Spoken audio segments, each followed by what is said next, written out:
पंडित घर की रानी तुम पे मेहतरी गगरी, उड़ कैसे उठू बाबू राजा शिव बिगरी, आहा शिव बिगरी, आहा शिव बिगरी।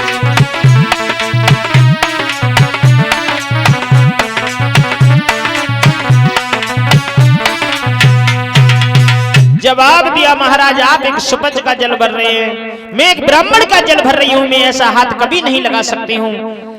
जैसे ही हरिश्चंद्र ने ये शब्द सुना जवाब दिया तारा, अरे उस दिन की याद कर लो जब मंडप से मेरा हाथ थामा था, तुमने कहा पति देव हम तुम्हारा दुख सुख में साथ नहीं छोड़ेंगे।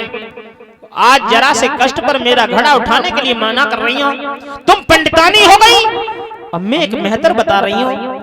कोई बात नहीं तारा, कोई बात नहीं, नहीं उठाओगी तुम मत उठाओ।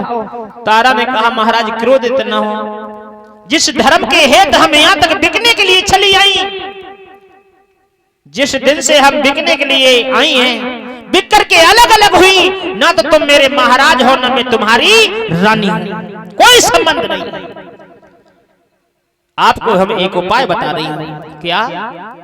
आप अंदर जल में इस घड़ा को लेके जाओ, सीने से अधिक जल में प्रवेश कर जाना, और जब अधिक जल में पहुंच जाओ तो थोड़ा जोर लगाना, घड़ा मस्तिष्क पर पहुंच जाएगा, तुम निकल के चले जाना। और ठीक है मैं तो जा रही हूं। तारा ने जल भरा, चल दी है, और जैसे ही चली हरिश्चंद्र ने कहा तारा रुक जाओ।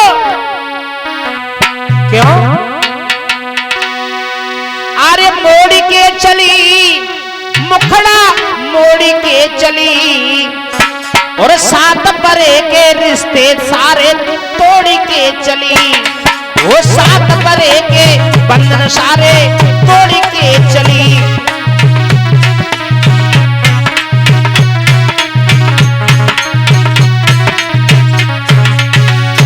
आरी मोड़ के चली ना तो तोड़ के चली, आरी मोड़ के चली रिश्ता तोड़ के चली, वो सात परे के नाते सारे तोड़ के चली।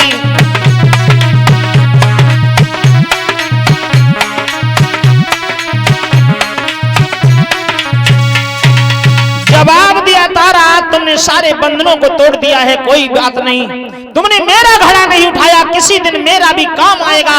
आज मेरे प्रेमी भक्तों तारा वहां से चली आती है। हरिश्चंद्र ने घड़ा उठाने की कोशिश की, पर घड़ा उठाने की तो बात छोड़ो, कमर तक भी नहीं पहुंचे, गस आ गया, धड़ाम सानी पृथ्वी पर गिर पड़े, घड़ा टूट गया, रीते हाथ हो गए। हरिश्चंद्र रोते हुए वापस लौट के आए। सुपच ने कहा मैं जानता हूं तुम्हें भोजन नहीं मिलता, घड़ा कहां है? सुपच से हाथ जोड़ के हरिश्चंद्र ने कहा महाराज धोखे से घड़ा टूट गया है, हमसे गलती हो गई है। सुपच ने कहा आज से तुम घड़ा का कार्य नहीं करोगे, जल भरने नहीं जाओगे, लो ये लाठी और एक कम्बल दिया, जो हमारा शमशान है उस मरघट में कोई मुर्दा जलने के लिए आए तो उससे कर कफन लेने के बाद अंतिम क्रिया होगी, यही तुम्हारा काम है। हरिश्चंद्र ने कहा महाराज जैसी आपकी आज्ञा। कहां चक्रवर्ती सम्राट आज मरघट की रखवाली करने के लिए चल दिए, हाथ में लाठी दे दी, काला कम्बल दे दिया, मरघट में पहुंचते हैं, जो भी मुर्दा जलने आता है कर कफन लेते हैं, उसके बाद में अंतिम क्रिया करते हैं। पर मेरे प्रेमी भक्तों तारा इधर ब्राह्मण देव के पास में थी। ब्राह्मण देव ने कहा तारा अपने पुत्र रोहितास से कह दो कि बगीचे से जाकर के मेरे लिए पूजा के फूल ले आए, पूजा का समय हो रहा है। आज जैसे ही आज्ञा सुनी है तारा ने अपने पुत्र रोहितास को बुलाया, रोहितास बगीचे से थोड़े फूल ले आओ, पूजा का समय हो रहा है, महाराज जी गुस्सा हो रहे हैं। रोहितास ने कहा मां ठीक है मैं जा रहा हूं। आज जैसे ही चलने के लिए उदित हुए पर विश्वामित्र जी को चैन नहीं पड़ा।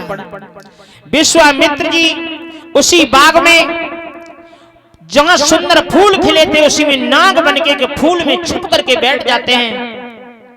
आज रोहितास हाथ में छतरी लेकर पूजा का फूल लेने के लिए चला। बगीचे में अंदर प्रवेश किया, देखा सुंदर फूल खिले हैं। आज उसी फूल पे दृष्टि रोहितास की पहुंच गई जिसमें विश्वामित्र छुपे हैं। बड़ा सुंदर फूल है। रोहितास ने विचार किया इस फूल को तोड़ेंगे और जाके हम अपने ब्राह्मण देव को देंगे तो बड़ा आशीर्वाद मिलेगा। और जैसे ही तोड़ते हुए फूल जा रहे हैं और फूल तोड़ते समय जैसे ही देखा चुन चुन के कलियों से फूल तोड़ तोड़ के डली में रख रहे हैं, जैसे ही उसी फूल पे हाथ चलाया विश्वामित्र जी ने उसी अंगुली में डंक के मार दिया, अंगुली में काट लिया। फूल पृथ्वी पर बिखर गए। हाँ मैया, हाँ मैया, हाँ मैया कहकर धड़ाम सानी पृथ्वी पर गिर पड़े। तन का होश नहीं है। विश्वामित्र असली शर्म में आके काशी में आवाज देने लगे, अरे काशी के वासियों, किसी मैया का इकलौता बगीचे में बालक बिलख रहा है। यदि वो मैया सुन रही हो तो अपने पुत्र के पास पहुंच जाए। तारा भोजन बना रही थी, जैसे कानों में आवाज पहुंची, ब्राह्मण देव के पास तारा पहुंची। जवाब दिया, श्रीमान मुझे आज्ञा दीजिए, मेरा ही पुत्र बगीचे में गया और कोई नहीं गया है। ब्राह्मण देव कहने लगे, तारा तुम्हें हमने खरीदा है, पहले भोजन बनाओ, ठाकुर जी का भोग लगाओ। संसार में तुम ही पुत्र वाली नहीं हो, क्या नपूता है, बाद में देख लेना।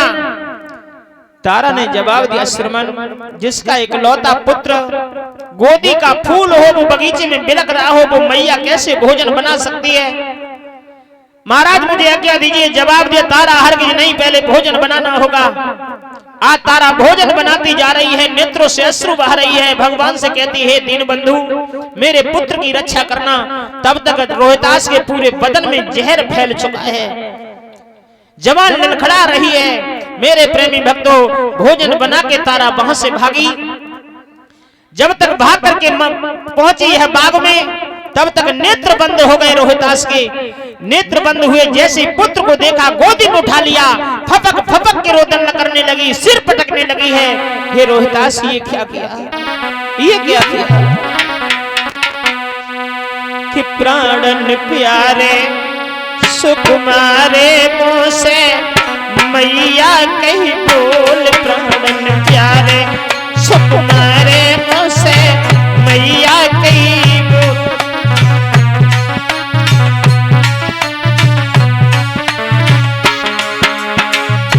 मुँह से मैया कहीं बोल, लाला अखियां तू खोल। मुँह से मैया कहीं बोल, लाला अखियां तू सुकुमारे मुँह से मैया कहीं बोल।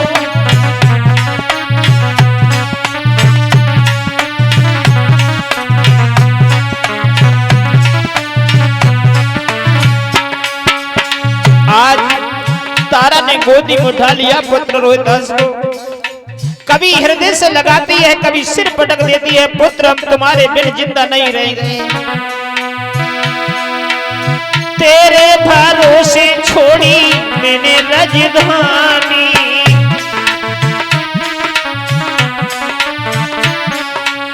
तेरे भरोसे छोड़ी मैंने राजधानी। कहाँ गई मेरी कुंवरी हजारी,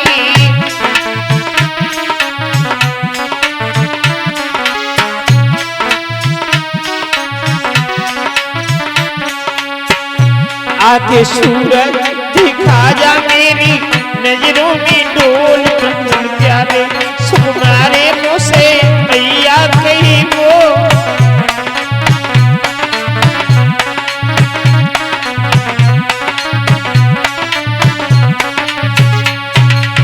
आज तारा पछाड़ खा रही है, पुत्र तुम ही मेरी एक गोदी की आंखों के तारे थे, तुम मुझे छोड़ करके चले गए।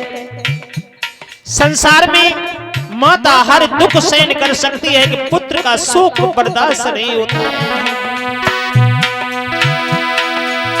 बागन रोई रही तेरी मैया,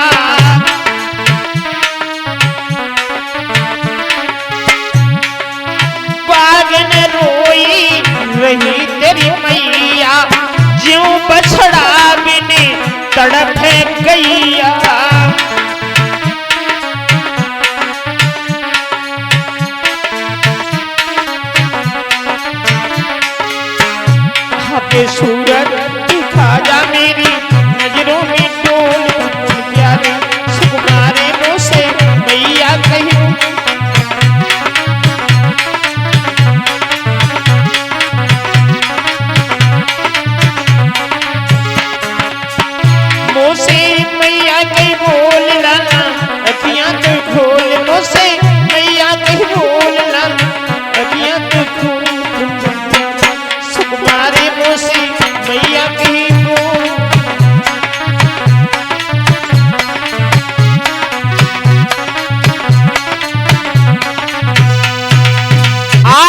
उसी जंगल में पछाड़े खा रही है।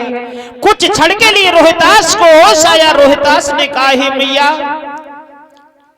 अब मेरे पूरे बदन में जहर छा चुका है, अब मुझे कोई नहीं बचा सकता। पर मैया, मेरी एक आशा अधूरी रह गई है। रोहितास ने जवाब दिया, मैया कि अंतिम चरण छुआए ले मैया, और जाए रहो लला तुम्हारो, और सत्य धर्म मति तजिए मैया, विधन दिए सहारा।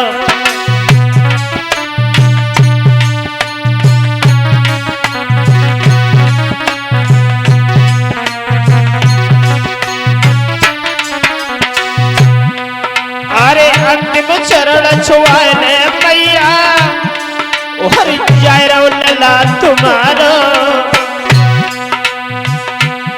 और सत्य धर्म मति तजिए मैया, विधन दिए सारा।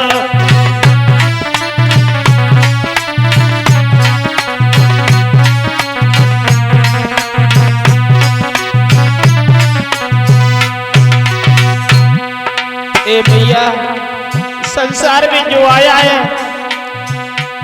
अरे जन्म लिया है मात हमारी, निश्चित जाए मरेगो। भैया, अरे जन्म लिया है जाए जगत में, निश्चित आए मरेगो, और मेरी याद मत करना मैया, तेरे याद लगेगो।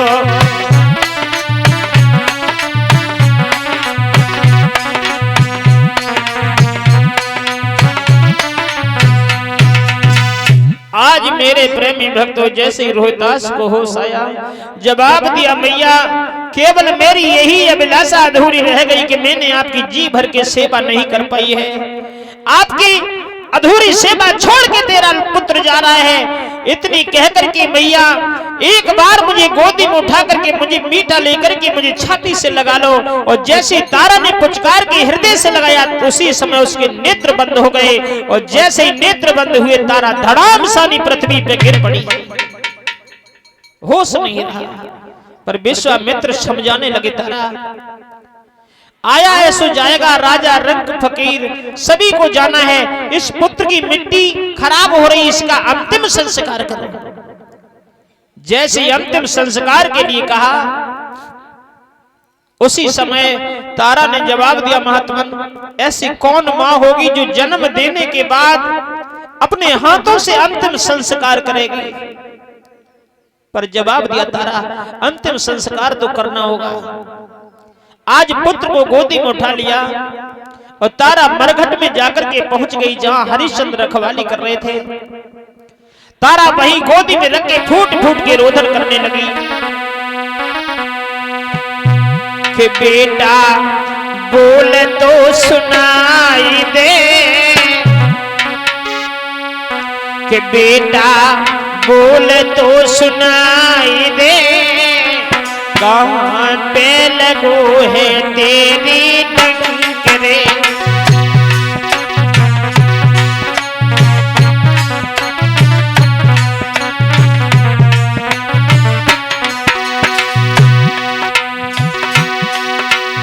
ओ मेरे छैया कुंवर कन्हैया, दीजिए बोल सुनाई।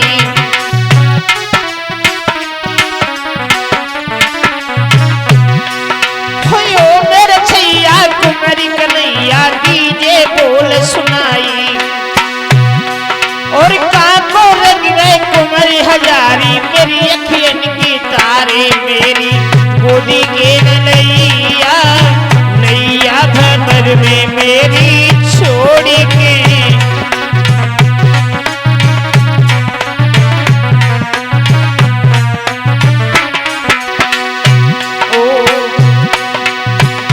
बेटा बोले तो सुनाई दे, कहने लगो है तेरी डंगरी।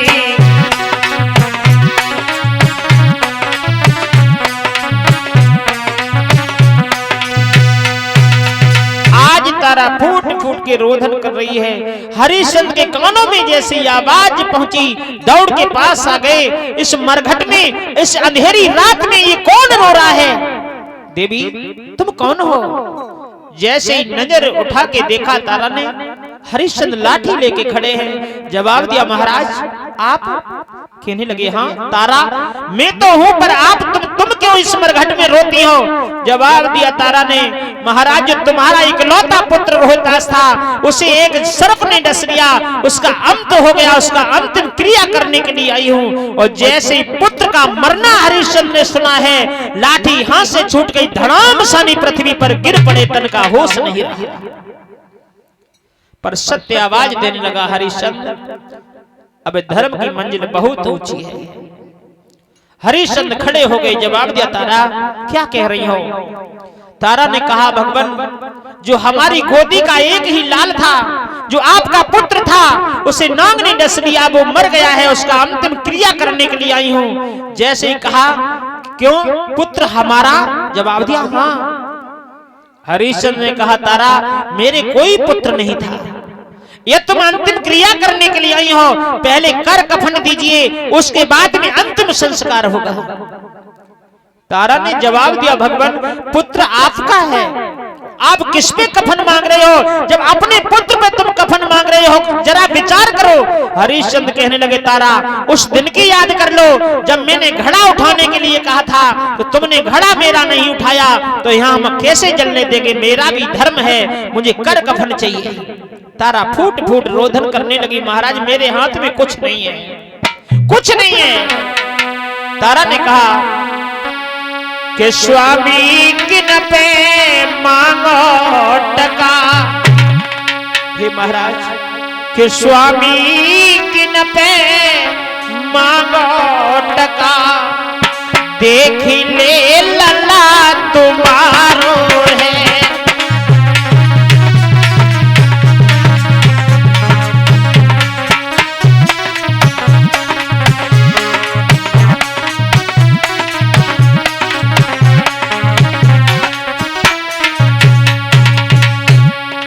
स्वामी किन पे मांगो टका, देख ले कुमार तुम्हारो है।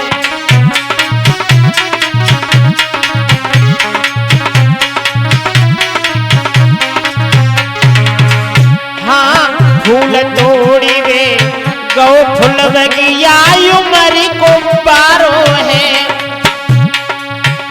अरे तोरत फूल उसी दर्शदारो है।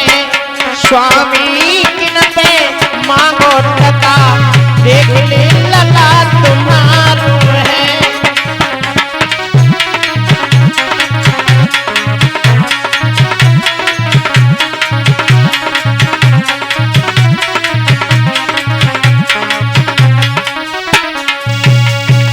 जवाब दिया, महाराज आपका ही पुत्र है। तारा जिस दिन से हम अलग अलग हुए, ना तो मेरे कोई पुत्र था और न होगा, इसलिए मुझे कर कफन चाहिए। आज मेरे प्रेमी भक्तों जैसे ये कहा, आज एक भी छदाम पास में नहीं है तारा के। जब तारा के पास में कोई छदाम नहीं है, पर मेरे प्रेमी भक्तों तारा ने देखा अंतिम क्रिया तो करनी है। साड़ी पहनी हुई थी, उसी में से आधी साड़ी फाड़ के हरिश्चंद्र को दे दी, आधी में पुत्र को लपेट के जल में बहा दिया। देखिए धर्म की परीक्षा, निवस्त्र हो गई तारा। निवस्त्र होके काली के मंदिर बना हुआ था, उसी काली के मंदिर में अचेत होके गिर पड़ी और जवाब दिया, हे मां मैंने सुना है कि तुम सतियों के सत्य को संवारती हो, पर आज मैंने जाना है कि सतियों के सत्य को उजाड़ भी देती हो। आज तारा बेहोश हो गई, पर विश्वामित्र ने देखा कि ये तो मेरी अंतिम परीक्षा रह गई है। उस पुत्र को निकाल के उसके मुख से रख दिया, रक्त के छींटे मार दिए। काशी में आवाज दी, अरे काशी के वासियों, तुम्हारे काली के मंदिर में एक डायन आई हुई है, वो जाने कितने बच्चों को खा चुकी, उस डायन का वध करवा दो। सुपरशिष्ट मेहतर ने हरिया को बुलाया, हरिश्चंद्र को बुलाया, नंगे ने तलवार दी, तुम्हारे मरघट में जो काली का मंदिर है उसमें एक डहन आई है, उसका वध कर दो। हरिश्चंद्र तलवार लेके चले, उसी मरघट में पहुंचे, मंदिर में पहुंचे जहां तारा अचेत पड़ी हुई थी। तारा अचेत पड़ी है और जैसे तारा ने दौड़ के हरिश्चंद्र ने केस पकड़ लिए, तारा ने नेत्र खोल के देखा तो हरिश्चंद्र खड़े हैं। जवाब दिया, महाराज क्या हुआ, कौन सी ऐसी गलती हो गई जो मुझे तलवार लेके मारने आए हो? जवाब दिया, गलती तारा, जब तेरा पुत्र नहीं संसार में रहा तो तू इतनी बाबरी हो गई कि दूसरे के पुत्रों को खाने लगी, हम तुझे जिंदा नहीं छोड़ेंगे। हरिश्चंद्र ने जवाब दिया, तुझे मार के ही रहूंगा। तारा ने कहा, श्रीमन यदि मार भी दोगे तो जीत हमारी होगी कि सत्य के पीछे मैंने प्राणों को छोड़ दिया पर जीते जी अपने सत्य को नहीं छोड़ा। आज जैसे ही हरिश्चंद्र ने तलवार मारनी चाहिए, उसी मंदिर में चतुर्भुजी भगवान प्रकट हो गए। बोल चतुर्भुजी भगवान की। भगवान जी ने कहा, हरिश्चंद्र तुम्हारे सत्य धर्म की परीक्षा हो रही थी, विश्वामित्र भी असली स्वरूप में आ गए। जवाब दिया, आप तो वही महात्मा हैं जिन्होंने मेरा राज्यपाट छीन लिया था। कहा, मुझे भी विश्वामित्र कहते हैं। हरिश्चंद्र तुम्हारे जैसा संसार में कोई दानी, कोई धर्मज्ञ नहीं होगा।